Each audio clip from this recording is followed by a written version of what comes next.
This is a challenge coin, and with a little effort, we can turn it into a $100 bill. Sometimes. But let's talk about when we can and when we can't. Even on a bad day, these are worth something. Good morning. This is a challenge coin. This is a $100 bill.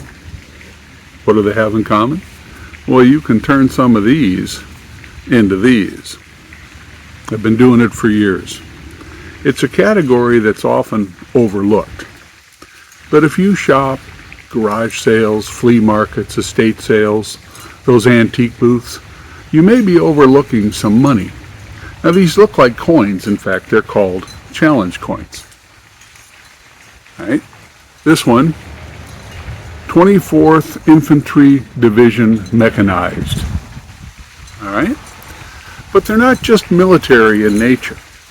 I've seen challenge coins in the last few years pop up for service organizations like the 911 call center, fire stations, police, fraternal organizations, sports events, even online video games.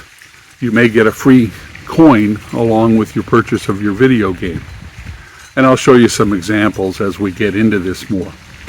But I've got some laid out here because I want to explain some of the differences and basics and what you should be looking for. I think my best sale ever was for a USS Constitution challenge coin.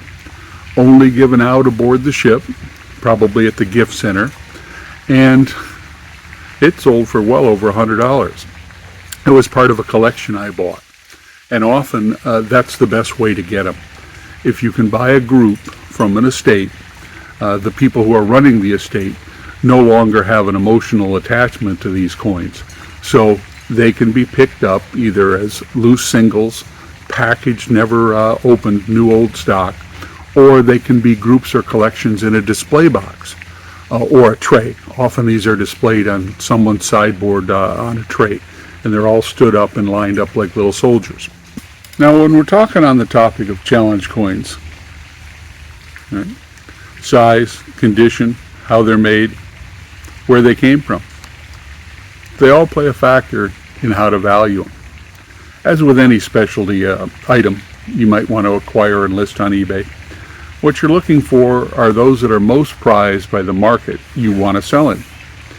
If you're selling to servicemen, it's going to be a wide range. It might be a ship they served on, it might be a command they were at, it might be a military operation they were part of, or commemorative for something that happened a long time ago, like the Vietnam War. You see a lot of Twin Tower challenge coins.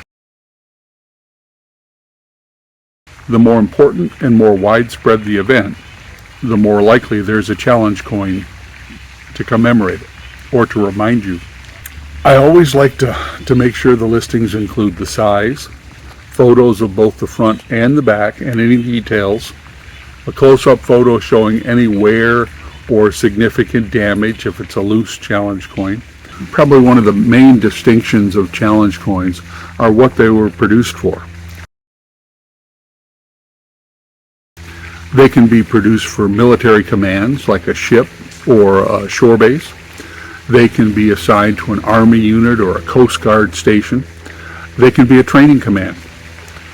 They can be made for individuals to commemorate an event like a promotion or someone passing away.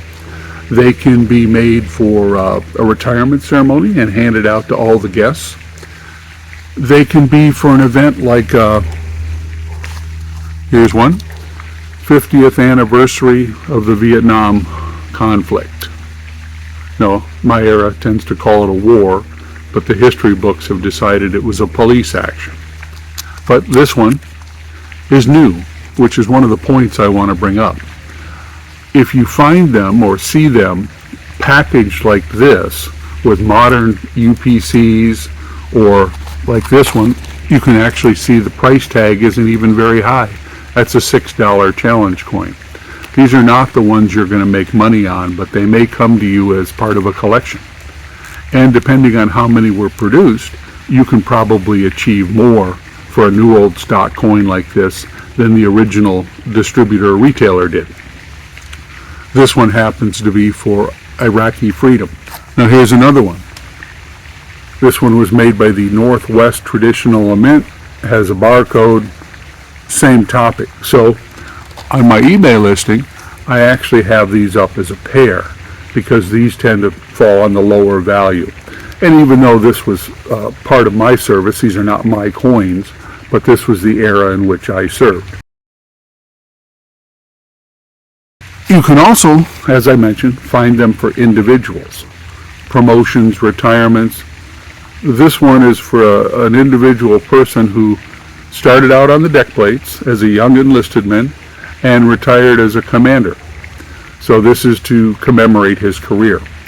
And these were probably only given out in limited quantity to the people who attended his retirement ceremony. So in theory, this one is rare, but it's also very specific. And there's that double-edged sword. Your target should be coins that are sought after by most collectors, not the specific friends of this commander. So this one is going to be long tail. Right? I've got it listed. I don't remember what I'm trying to get for it to achieve, but the market for this one is very narrow. This is for an Air Force coin. It's for a group, a wing, but again, it's a specific event. So only the people who attended that spring encampment and didn't have their original coin would probably want this. Maybe they lost it. Then you have coins like this one. They're more generic. This one is deck plate leadership. It's a Navy coin. And again, being a little more generic in nature, but older, some of these are even vintage, they will command a better price because the market is larger.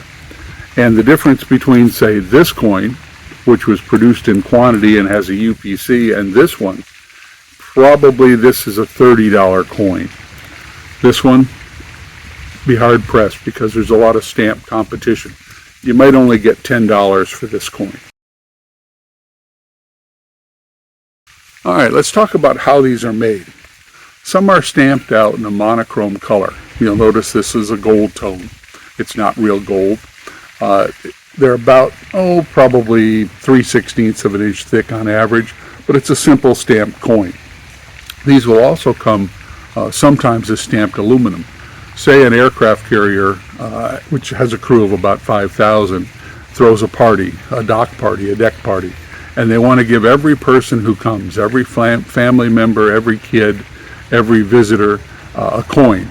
Well, they're not going to hand them out $20 coins. They're going to hand them out something that can be stamped out in mass quantity. I've even seen wooden coins, wooden nickels, wooden coins for ships, because they're going to be made in abundance and handed out. Still specific to an event, but they need, 5,000 of them, 6,000 of them. So not as rare as, say, one made for a retirement. All right, sometimes you'll see them and they'll be painted enamel. It actually looks like a cloisonné trinket box or something. They've got ridges, and then inside the ridges they put a paint enamel finish in it. And you can see this one has some oxidation on the edge, and we'll talk about condition as we go. Here's one still in its package, very pretty. Multicolor, multi-sided, multi-toned. This one happens to be for, I think, a call center. It's dated 2022. It's a retired coin for a person. So this one probably will never sell, but it came in as part of a group. This one, it's painted on one side, plain on the other. So obviously the presentation side had got more attention. Now here's one that's painted on both sides. So this is a more complicated coin, and it's for an organization, and it's not specific. Fort Riley, no date, no person's name. So this one would basically go to any soldier or dependent who passed through Fort Riley might want a coin like this. So the market is larger. This one has a scalloped edge. So they put a little extra effort into it. Again, colored on both sides, but made in tremendous quantity, so there's little market value. Let's talk about condition. If you find them like this, you can obviously say new or new old stock, unused in the package. If you find them like this in their little original protective sleeve, you're probably going to want to say new other, and then mention that the package has wear, because it has. Obviously, from being stored in a drawer or somewhere, the plastic sleeve has been marked up and marred. So I wouldn't go with new, I'd go with new other in this case. When you find them loose, then you've got to look a little closer, because people carry these in their pockets sometimes, because that was the original use. In my 20 years, when I served in the 70s, 80s, and 90s, I didn't see these. No organization I was ever part of had a challenge coin. The only time I was aware of them was I once saw an Army guy, a Vietnam vet, sitting at a bar in an NCO club, and he had one on the counter that he was playing with. And it caused some attention because, I guess, of what it was, what organization he was part of. But they were kind of used as a recognition symbol, the equivalent of a t-shirt that said, "I was there." So if you were there at that particular event and you were presented or acquired one of these coins, it was kind of proof that you were there, you've been there, done that, wore out the t-shirt, that kind of thing. So that's why they were originally collected and passed around. In years since, especially since I retired, I think every command in the military has them and hands them out for all key events. And sometimes they're handed out in quantity.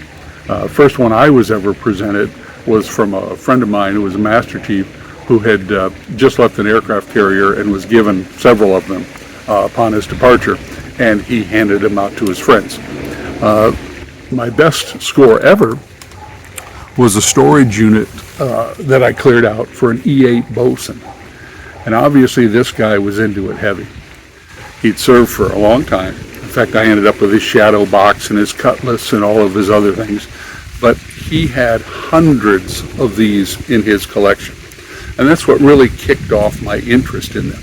Like I say, I was relatively oblivious to them in the 20 years I served because they just weren't around me. I made a lot of money off his collection. Of course, he had passed away, so it was an estate situation, delinquent storage unit. And now when I see them, either at estates or at auctions, or I'm walking through one of those antique malls and I see one in a display case, they always cause me to stop and look, and then to run a comp. Because interestingly enough, it's like the difference between real Lego and imitation Lego. You know, if you got the real thing from the era, time period correct, an original casting, you've got something better. If you've got one that was stamped out as a repop, not so much. And that's one of the interesting things about challenge coins.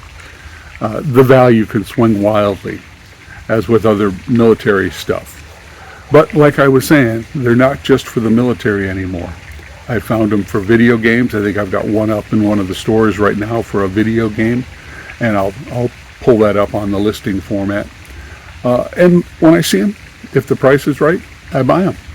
I love to research them. Anyway, those are challenge coins.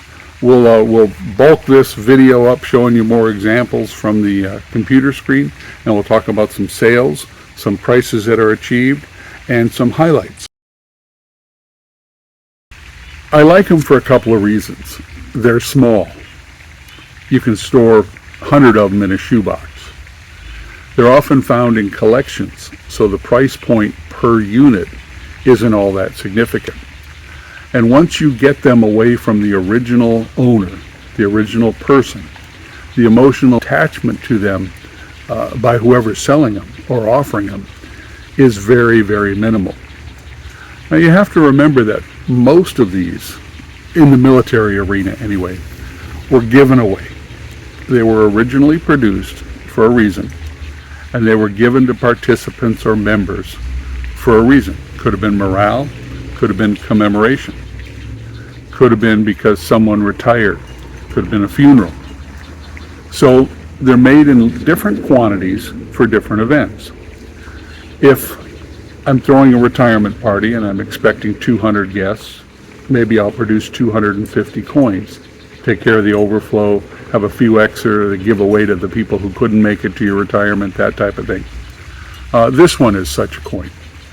It commemorates someone's career. That means that the market size is a bit more limited. I could call this rare, but the reality is this one I've had listed for quite some time, because even though it's one of the nicest coins I've handled, it's still, the market just isn't there for a coin like this that commemorates one person and one career.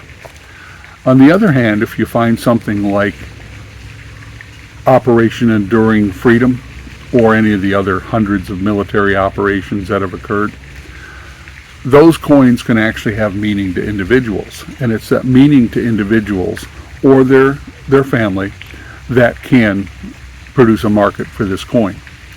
Now, coins, military coins anyway, they're often branch of service related.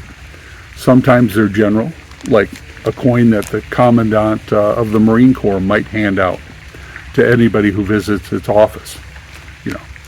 If you went to the Naval Academy, there's probably a Naval Academy coin. Well, there would also be a graduation coin. So you can have multiple coins for the same event. And that's where value sometimes gets a little tricky, and you're going to want to run your comps. I wouldn't advise buying them individually from places like display cases in antique malls, unless the price point is so low that you know you're going to make a profit. And only you can decide how much profit you need to make off a given coin. There we go. We're going to redirect to the other side. Because coins like this, with modern barcodes, you can see them. I won't say they're a dime a dozen, but I will say that anybody who's packaging them this well, creating a UPC for them, probably is mass marketing these to the point where they're only worth $10 or less. So if you're going to buy coins like this, you're going to really need them in quantity. Now, if you can find a case of these new so that one listing will basically repeat your sale over and over again, I'd still do it. Now, normally, like I say, these low value, low budget coins, I don't normally bother with them unless they're part of a bigger group, because I often buy auction lots. And if what I'm getting are, say, the contents of a men's jewelry box, and in that are some of his military insignia, some jewelry, some key fobs, some challenge coins, I'm targeting the challenge coins generally. Not to say the other items don't have value, because they can, but it's the challenge coins.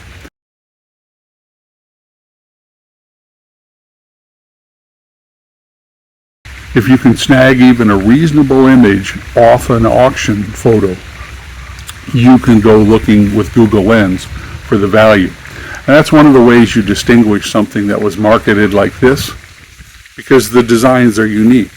I can probably find 10 different coins relating to commemorating the Vietnam conflict. Those that were produced in the 70s or 80s, more than likely, have much more value than this coin. Those that commemorate a particular action or a particular group. For instance, if you found a Ranger Battalion coin from the late 60s or early 70s, and it was struck in a limited number, maybe even locally while in Vietnam, then you've got something. It's the same way with military patches. You know, the squadron on an airstrip, the squadron on a Navy carrier, they're going to give out patches to those who are part of the squadron. But in the early days, you often went ashore and you went into the equivalent of a tailor shop or an embroidery shop, and you sketched out the logo or picked one off the wall like you might a tattoo, and they'd produce that patch for you. Now, you might have 7 of them produced for your buddies. You might have 1 produced for yourself. You might have 1 for every member of the squadron. But you're not going to have them produced by the hundreds or thousands. And that's where value comes in, perceived value. And with challenge coins, like many other categories on eBay, it's all about perceived value. What makes yours special? Some people like to collect specific coins for specific events. Other people are general. They want one from every branch of the service, or they want them from different eras. It's the same with most collectors. Because other than collectors, the market for these is someone who had an original coin and at some point lost it. Maybe they were tossing it and it fell over the side of the ship. Maybe they moved and lost it in transit. The whole box went missing, and they're trying to replace it. And that's one of the reasons I like listing them. Now here are the 3 military challenge coins I listed today. And if I look in the store, the draft listing process, when I went active, it said they were listed. But it's been an hour or so since I did this, maybe a little longer, and you'll notice they don't appear in the store yet. Nor have I received the email telling me they're listed, that they're active. It's an interesting anomaly with military items on eBay. It's like they're an extra holding check process. And I guess it's to make sure you're not selling, automatic weapons parts or tanks. We can't be selling tanks on eBay. So when you put something on a listing and it shows things like tanks or armored vehicles in the photos, or you use words like tank, army, it doesn't seem to notice the difference between something like a plaque or a challenge coin or a military surplus sleeping bag. It still holds up the visibility of that listing for a while. I've seen it hold it for 2 days, 3 days before these items actually go active, because the category you picked, military-related category. Okay, challenge coin. This one happens to be Army. It's about a Raytheon system put out for the Army, a long-range scout surveillance. Coin brought $14.79 plus shipping. Shipping $5.79 on this one. So again, some of these are a little too thick to go eBay standard envelope, so you've got to send them ground advantage. Well, hello. This is Brian. I'm down at the packing bench, and we're going to pack a few items. One of these was just listed, a group of challenge coins. So this is one from the group, and it's the Lance coin. In recognition of outstanding performance. Flip it around here, we can see it. 1st Battalion Field Artillery. There we go. And we're going to do it in the usual manner. We've taken some sheet foam, cut it into some smaller pieces. We'll slip it inside the pocket we've made, tape up the pocket, and put it inside an eBay bubble mailer. Sold for $14.79 plus shipping, and it's headed to Iowa, as I recall. All right, this is Brian. I'm at the lake. Go out and find some challenge coins. Enjoy your day.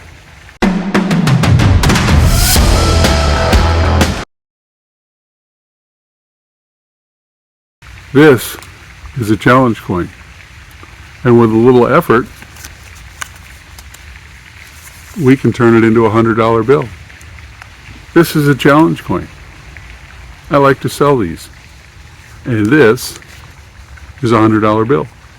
I like to earn these. Let's talk about challenge coins. Let's talk about how to turn these into money. This is a military challenge coin. Happens to be Navy. Let's talk about turning these into these. Not good in the sleight of hand, but let's try it. Let's talk about turning challenge coins into money. That's today's topic. I'm Brian. I'm out at the lake. We're going to get into this. Let's focus on challenge coins and making money.